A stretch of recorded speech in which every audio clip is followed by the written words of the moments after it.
A single tweet, a leaked phone call, and just like that, America's sweetheart, canceled. Tabloids screamed. Radio stations went silent. And social media, a battlefield. Snake emojis slithered through every comment. Her name was trending, but for all the wrong reasons. The lights dimmed. The world moved on. But Taylor Swift? She was writing. Not just lyrics, not just revenge. She was writing the greatest comeback story pop culture has ever seen. This isn't just the tale of a pop star. It's the story of a woman who rose from digital ashes and turned her downfall into a billion-dollar empire. In 2016, Taylor Swift was riding high. 1989 had swept the Grammys. Her tour was one of the highest grossing in history, and she was untouchable. Until Kanye West dropped that song, Famous. I feel like me and Taylor might still have sex. I made that be famous. The internet exploded. But things truly spiraled when Kim Kardashian released a secretly recorded call, seemingly exposing Taylor as a liar. Hashtags like Taylor Swift Eyes Over Party trended worldwide. News outlets buried her. Memes mocked her. Friends distanced themselves. Taylor disappeared from events, red carpets, even Instagram.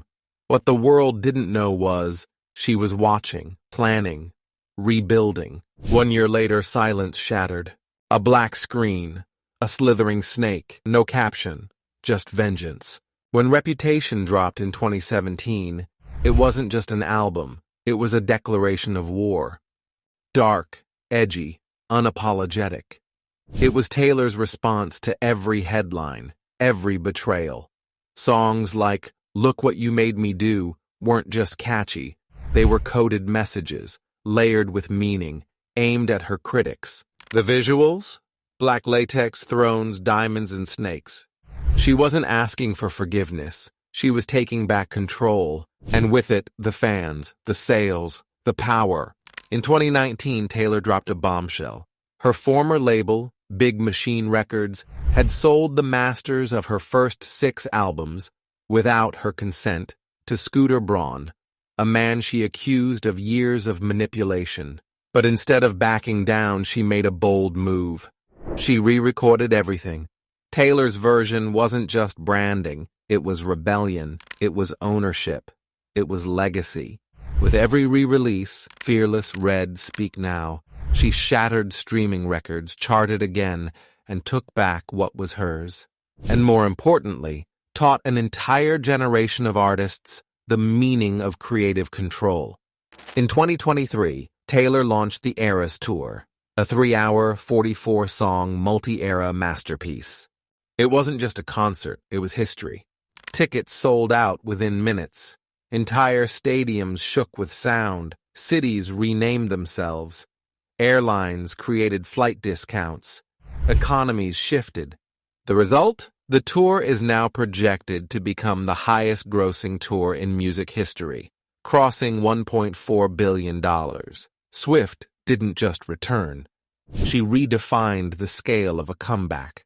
Critics still whisper, is it all calculated? Maybe, but if so, it's brilliant. Taylor's ability to control the narrative, from heartbreaks to haters, is unmatched. She embeds Easter eggs in lyrics, posts cryptic TikToks, changes fan theories with a tweet. She doesn't chase trends, she creates them. And in a world where attention is currency, she's the richest storyteller of them all. Early Taylor was boxed in, the sweet country girl, then the pop girl who dated too much, wrote too personally. But over time, she dismantled every stereotype. She stood by Kesha in her legal battle. She took Apple Music head-on when they tried to withhold artist payments. She became vocal about reproductive rights, voter education, LGBTQ+ rights, and the exploitation of women in music. In 2020, she released Miss Americana, not just a documentary, but a revelation. She pulled back the curtain and revealed a woman who had been silent too long. Her song, The Man, questioned why her same moves would be praised if done by a male artist.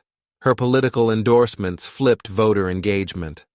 And when a sexual assault trial dragged her name through headlines, she showed up, not for money, but for principle, and won, symbolically asking for $1 in damages.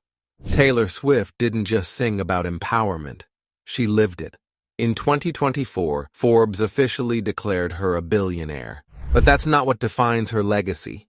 Her influence is embedded in culture. Young artists now negotiate their masters. Fan engagement models have changed, marketing has evolved, because Taylor showed what was possible.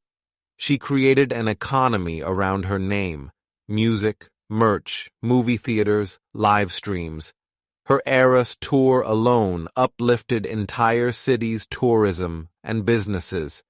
She became a case study at Harvard, a pop star turned brand architect. And even with billions in the bank, she still ends shows saying, "I love you, thank you for coming." Because at her core, she's still that girl who wrote songs in her bedroom hoping someone would listen. Taylor Swift didn't just survive the cancel culture. She mastered it, monetized it, and marched through it in heels, glittering, undefeated. She reminded us that every fall is a setup for a rise, that every narrative can be rewritten, that power isn't just claimed, it's earned. Her story isn't just about music. It's about resilience, reinvention, and the revenge arc that became a revolution. So next time the world tries to silence someone, just remember what Taylor did when they told her she was over. She wrote her biggest era yet.